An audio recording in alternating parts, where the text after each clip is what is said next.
Na semana passada, o Bitcoin caiu até a região dos 107 mil dólares e se segurou muito bem, mantendo a sua estrutura de alta. E nesses momentos de grandes correções, a mídia tradicional ela começa a vender uma imagem sobre o mercado cripto e sobre o Bitcoin, fazendo posts sobre o flash crash, sobre a manipulação do Donald Trump com um tweet que derrubou o mercado, só que na verdade não é nada disso que acontece. Porque segundo a própria mídia tradicional, nos obituários do Bitcoin ele já morreu mais de 440 vezes e ele sempre se recupera. Mais uma vez, o mesmo vai acontecer. Sim, nós passamos por um processo de grande manipulação, principalmente do institucional, mas eu acredito que as próximas vítimas do institucional estão do outro lado do pêndulo. Por isso, nesse vídeo eu venho fazer a última chamada, porque estamos entrando na reta final, na fase final, que costuma ser uma das melhores fases do mercado, mas também uma fase para tomar alguns cuidados. Então vamos lá, bora pro vídeo, sem enrolação, já deixa o like aqui embaixo, se inscreve no canal e ativa o sininho caso você não seja inscrito. Começando por uma coisa bem importante, esse gráfico aqui, que é o gráfico do mercado futuro sobre as liquidações. Então da última vez que tivemos um grande volume de liquidação de pessoas apostando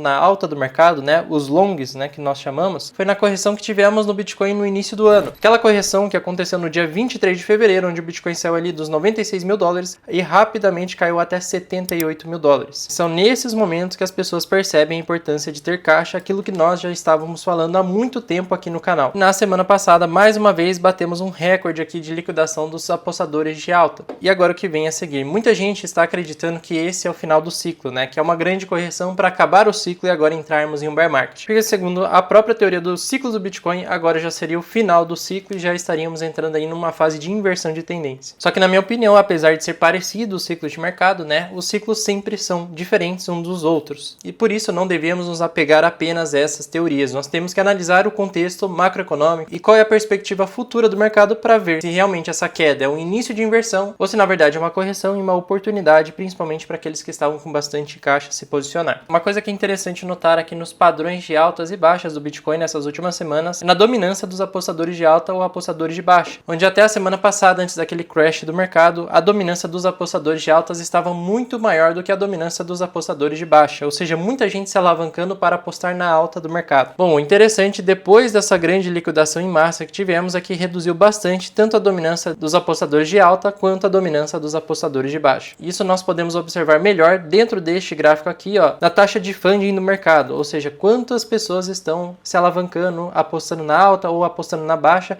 tudo isso influencia diretamente nessa taxa de funding. Dá para ver de forma clara quando o Bitcoin ele faz fundo após uma grande correção, uma liquidação em massa, né? Essa taxa, né, essa linha aqui de baixo, ela chega muito próximo dessa região base. Inclusive, quando esse gráfico ele fica vermelho, costuma ser uma das melhores regiões de compras de Bitcoin, porque ele caiu tanto que a taxa de funding ela fica negativa. E nesse último crash do mercado, nós tocamos a região ali de base zero, ou seja, esse tipo de toque aqui ele sim dá espaço para entradas e oportunidades de compra. Não é o melhor preço possível de compra, mas sim tivemos ótimos preços para fazer novas entradas no mercado nessa região. Por incrível que pareça, mesmo com uma leve recuperação do Bitcoin, que está ali na casa dos 114 mil, 115 mil dólares, ainda assim estamos na parte inferior aqui do quadrante, ou seja, ainda dá tempo de fazer novas entradas dentro do mercado, que a tendência, na minha opinião, principalmente, é de continuação do movimento de alta. Então, puxando aqui desde o momento que o Bitcoin iniciou esse processo de alta lá de abril, ele se mantém perfeitamente dentro da sua estrutura e linha base de alta. Nessa última correção ele chegou a tocar aqui a região dos 106 mil dólares aqui na Quantiferum. Tiveram corretoras que o Bitcoin chegou ali na região dos 102 mil dólares, muitas corretoras travaram, por isso você tem que ficar muito atento com qual corretora você está usando aí para fazer as suas negociações, porque foi uma clara forma de manipulação de mercado do institucional. Aí eles travaram o preço, você não conseguia comprar nem vender os ativos, e depois que o preço de tudo se recuperou, magicamente as corretoras liberaram formas de compra e de venda. E uma das poucas corretoras que não fizeram esse tipo de movimentação foi a própria Quantiferum, porque na hora daquele crash, né, do mercado, eu vi em alguns lugares o Ethereum batendo ali 3.200 dólares, 3.300, inclusive até dentro das corretoras descentralizadas, elas travaram completamente qualquer operação de compra ou de venda. E a única corretora que funcionou, né, e não fui só eu, foram alguns alunos que falaram, foi a própria Quantiferum. Durante todo o crash do mercado, conseguimos comprar e vender normalmente por aqui. Para aqueles que têm interesse em conhecer essa plataforma que não faz esse tipo de manipulação de preço ou manipulação de mercado, vocês podem escanear o QR Code e usar o convite aí RCC para ganhar um bônus nas suas primeiras negociações. Mais interessante desse crash do Bitcoin é que no gráfico semanal ele se segurou muito bem no seu principal suporte ali, ó, a região dos 107 mil dólares, onde é de fato o seu principal suporte, e enquanto ele se mantiver acima desse suporte, nós mantemos continuação de alta. Existem mais motivos para acreditarmos que de fato estamos ainda em uma oportunidade de acumulação e que esse flash crash foi uma oportunidade de de acumulação é olhando para o preço médio dos investidores de curto prazo, né? Onde essa linha laranja, a região ali dos 114 mil dólares, é o preço médio dos investidores de curtíssimo prazo, e nós chegamos a tocar regiões inferiores, né? Quanto mais próximo dessa linha pontilhada for a compra de Bitcoin, melhor é o seu preço médio, né? Tendem a ser os fundos aí das correções desse ciclo. Inclusive, a última vez que o Bitcoin tocou essa linha tracejada foi na correção de fevereiro, março e abril, né? Depois disso, não tivemos mais nenhuma chance de acumular o Bitcoin próximo dessa linha pontilhada. Mas, nesse flash crash, o Bitcoin chegou até mesmo na região dos 102 mil dólares. Muitas pessoas tinham vinculado essa queda ao tweet lá do Donald Trump. Inclusive, foi isso que a mídia tradicional vendeu para todo mundo. Só que, na verdade, não foi nada disso. Foi basicamente os institucionais que fizeram uma liquidação das pessoas que estavam apostando em alta no mercado. Eles ganharam muito dinheiro liquidando essas pessoas, usaram essa correção para acumular os ativos mais baratos porque eles sabem aquilo que está por vir para esse final de ano. Não é à toa que na abertura do mercado nessa segunda-feira, né, nos primeiros 10 minutos os ETFs de Bitcoin já atingiram ali 1 bilhão de dólares em negociação, porque eles estão tentando acumular o máximo possível antes do próximo movimento do mercado. É claro que dentro dos ETFs não tem só institucional, também temos o varejo que faz parte de uma parcela das compras dos ETFs. O interessante disso é que o Bitcoin ele sempre acaba tocando o topo histórico depois que temos um alto volume de negociação dentro dos ETFs, porque muitas vezes estamos numa fase de euforia e de FOMO, e esse é um ótimo indicador. Quando o Bitcoin tocou pela primeira vez ali os 123 mil dólares, estávamos batendo altos volumes de negociação dos ETFs. Aqui também, quando batemos os 125 mil dólares, também batemos um alto volume de negociação dos ETFs. E esse último topo histórico, 126 mil dólares do Bitcoin, mais uma vez, um alto volume de negociação dos ETFs. Então, com essa volta dos ETFs, a chance é muito alta do Bitcoin romper esse topo histórico dos 120 mil dólares. E o interessante de tudo isso é que o institucional não está comprando apenas Bitcoin. Temos algumas empresas de tesouraria de Ethereum que também voltaram a fazer compras maiores. Então a Bitmain, por exemplo, ela fez compras ali de 834 milhões de dólares em Ethereum. Isso já aumenta bastante a demanda pelo ativo, o que naturalmente se reflete no preço no futuro. Então estamos vendo de forma clara que as empresas de tesouraria de Bitcoin, os ETFs, estão acumulando cada vez mais ativos, estão concentrando cada vez mais os ativos e tornando o Bitcoin mais escasso no mercado aberto. Isso fica ainda mais claro quando olhamos aqui as reservas de Bitcoin dentro das exchanges, que está aqui batendo as mínimas mais uma vez. Esse valor vem caindo bem rápido nessas últimas semanas. Basicamente, quanto maior a demanda sobre um ativo, menor a quantidade dele dentro dos mercados, maior a chance do preço subir. Tanto é que o gráfico das reservas ele é inversamente proporcional ao preço do Bitcoin. Quanto menor as reservas, geralmente maior o preço do Bitcoin. E a mesma coisa vem acontecendo com o Ethereum, só que de forma extremamente acelerada desde julho desse ano. Podemos ver que as reservas de Ethereum estavam caindo de forma gradativa e aqui tivemos uma queda brusca e abrupta, né, no Ethereum, e assim também o preço do Ethereum disparou nessa região. Por enquanto o Ethereum ainda passa por uma fase de consolidação, mas as reservas ainda estão caindo cada vez mais. Temos volta de ETFs, empresas de tesouraria comprando Bitcoin e Ethereum, reservas dentro de corretoras caindo dessas duas criptomoedas, e o mais importante são os gráficos de liquidação. A mesma coisa que aconteceu em uma ponta daqueles que estavam apostando na alta do mercado, agora vai acontecer na outra ponta daqueles que estão shortando o mercado, apostando na baixa, porque o institucional sim vai querer trazer o preço do Bitcoin acima dos seus últimos topos, porque olhando para o gráfico do mapa de liquidação, tem bastante gente para ser liquidada acima dos 126 mil dólares, então de 126 até 132 mil dólares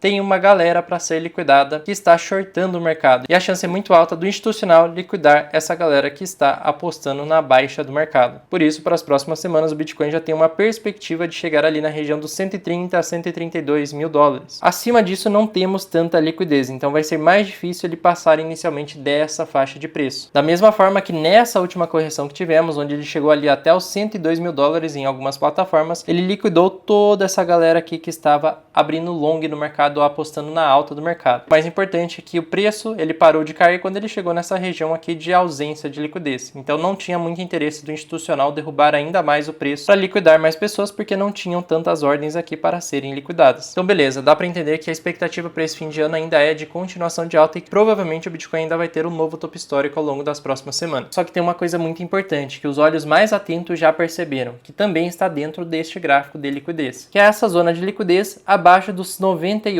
mil dólares por unidade. Se nós puxarmos aqui no prazo de um ano dentro do gráfico do próprio Bitcoin, podemos ver de forma clara que ainda tem muita gente para ser liquidada até a região ali dos 64 mil dólares. Hoje parece impossível que o Bitcoin volte a essa região dos 64 mil dólares, porque para isso acontecer nós estamos falando de pelo menos uma correção de 50% do valor do Bitcoin. Muita gente já acha isso impossível, porque eles falam que hoje tem os ETFs, tem as empresas de tesouraria acumulando Bitcoin, mas saiba que em uma inversão de mercado, em um bear market, é muito provável que o Bitcoin ele ele vai sim buscar essas regiões de liquidez. Mas a grande questão é quando que isso realmente pode acontecer? Bom, existem ativos do mercado cripto e fora desse mercado que costumam antecipar uma virada de ciclo e um início de bear market. Um desses ativos são as stablecoins, porque quanto maior a liquidez de stablecoins, geralmente isso se reflete no preço do Bitcoin. Quanto menor a liquidez de stablecoins, isso costuma ser um ciclo de bear market, porque o dinheiro está saindo do mercado cripto de fato e a liquidez está caindo. Foi exatamente isso que aconteceu em 2022, quando o Bitcoin saiu lá dos 69 mil dólares e chegou a tocar ali a região dos 15 mil dólares por unidade. E podemos ver de forma clara que quando o preço inverteu lá dos 69 mil dólares para baixo, nós começamos a ter uma leve queda no valor de mercado das stablecoins, só que isso se estabilizou por um tempo, até que aqui realmente foi a grande inversão. 9 de maio de 2022 começou a grande queda do mercado cripto e também a queda do valor de mercado das stablecoins, ou seja, saiu muita liquidez de dentro do mercado cripto. Então sim, esse indicador é muito bom para mostrar um bear market, só que ele costuma ser um pouco atrasado. Então por isso nós temos que olhar para outros mercados. Gosto bastante de olhar o mercado de ações. Então, por exemplo, S&P 500, né? Se ele fizer qualquer inversão de tendência, provavelmente também estaremos iniciando um processo de correção. Se ele estender o processo de correção, provavelmente estaremos entrando em um bear market. Só que o S&P 500 ele é um índice muito grande, então também ele pode dar uma sinalização bem atrasada do um bear market. A Nasdaq já é um índice que costuma antecipar mais rápido aí um início de bear market. Se voltarmos aqui para início de 2022, quando a Nasdaq no gráfico semanal fez essa barra aqui, isso daqui foi um indicador do início do bear market. Ela perdeu toda a estrutura de alta dentro do gráfico semanal nesta barra aqui. Então aqui foi o início de um bear market. Um indicador ainda melhor é o Russell 2000, porque em novembro no gráfico semanal ele fez a sua inversão. Então ele perdeu todas as médias de curto prazo, perdeu a estrutura de alta no dia 22 de novembro de 2021, enquanto o Bitcoin ele perdeu sua estrutura de alta uma semana depois. Por isso, nesse momento, o indicador mais adequado para olharmos é o próprio Russell 2000. Esse índice das small caps dos Estados Unidos, se ele fizer qualquer sinal de inversão, nós devemos ter muita cautela e ficar muito mais em caixa do que exposto no mercado. Nesse momento, o Russell mantém uma bela estrutura de alta e ele está com sinalizações de que quer fazer um rompimento aqui de topo histórico, né? Fazendo esse rompimento, nós provavelmente vamos entrar numa fase de rally de alta dentro do mercado cripto mais uma vez. Se ele mostrar qualquer sinal de inversão, perda da estrutura semanal, aí o ideal é estar fora, ficando com poucos ativos e apenas os mais seguros, como por exemplo o Bitcoin, talvez o Ethereum, né, que também é uma das grandes de mercado. Mas as altcoins com menor valor de mercado, eu estaria 100% fora delas caso o Russell invertesse. Então nesse momento não temos nenhum sinal de inversão de ciclo. Outra coisa que pode antecipar uma inversão de ciclo são dados relacionados à inflação, mercado de trabalho, que impactam diretamente em corte de juros. Se não tivermos mais corte de juros, né, e voltarmos a ter uma inflação mais alta, com possibilidade de manter os juros mais altos por mais tempo, aí também seria um sinal de inversão de ciclo. Por enquanto, para o dia 29 de outubro, né, nós temos mais uma reunião do Fed e provavelmente vamos ter mais um corte de 0,25. Ou seja, para aqueles que estão se posicionando agora e aproveitando essa fase de medo do mercado para assumir posições, provavelmente vai colher ótimos frutos no mês de novembro e quem sabe início de dezembro. Até lá, o importante é ter paciência, seguir a estratégia, não cair nesse tipo de notícia, né, que o Trump ele vai anunciar 100% de tarifa e o mercado inverte. Aí agora, ó, temos o secretário do Tesouro, Scott Bessent, dizendo que as tarifas de 100% sobre a China não precisam acontecer. Tivemos tweets também falando que o Trump, ó, está com um bom relacionamento com a China. Então, no final das contas, nós temos que seguir apenas dados que realmente importam e não operar com base em notícias. Então, por isso, para esse final de ano, acredito em continuação de alta. Provavelmente o mercado vai liquidar aqueles que estão shortando o mercado, né, acima da região de topo histórico. No Ethereum também, acima da região de 4.800 dólares, tem muita gente shortando o Ethereum. E como não temos nenhuma inversão no mercado tradicional, não tem nenhuma sinalização de alta de juros ou de que não vamos ter mais corte de juros, por enquanto eu sigo otimista e aumentei ainda mais a minha posição nessa última correção. Na nossa comunidade do RCC foi uma loucura naquele dia do crash, porque todo mundo estava doido ali, fazendo compras, tirando dúvidas também durante o momento do crash. E tivemos várias e várias mensagens, mas muitos alunos, né, recebi até uma mensagem hoje que já tem aluno ganhando muito dinheiro só com essa leve recuperação que o mercado já fez, mas eu acredito que o mercado ainda vai entregar mais altas até esse final de ano. Então sim, para aqueles que estão com medos, façam a própria avaliação, não acreditem em nada do que eu estou falando, mas eu acredito que essa é uma das últimas chamadas antes da próxima alta do mercado. No mais é isso, deixa o like aqui embaixo, se inscreve no canal, ativa o sininho das notificações. Na descrição tem um link da corretora que eu utilizo, o código de convite para você abrir conta e também um link para você participar da Black Friday do RCC. Se você estava querendo uma chance para entrar no RCC, tem um link aqui na descrição, porque na Black Friday vamos trazer muitas coisas interessantes para vocês, tá? No mais é isso, espero vocês no próximo vídeo. Até lá!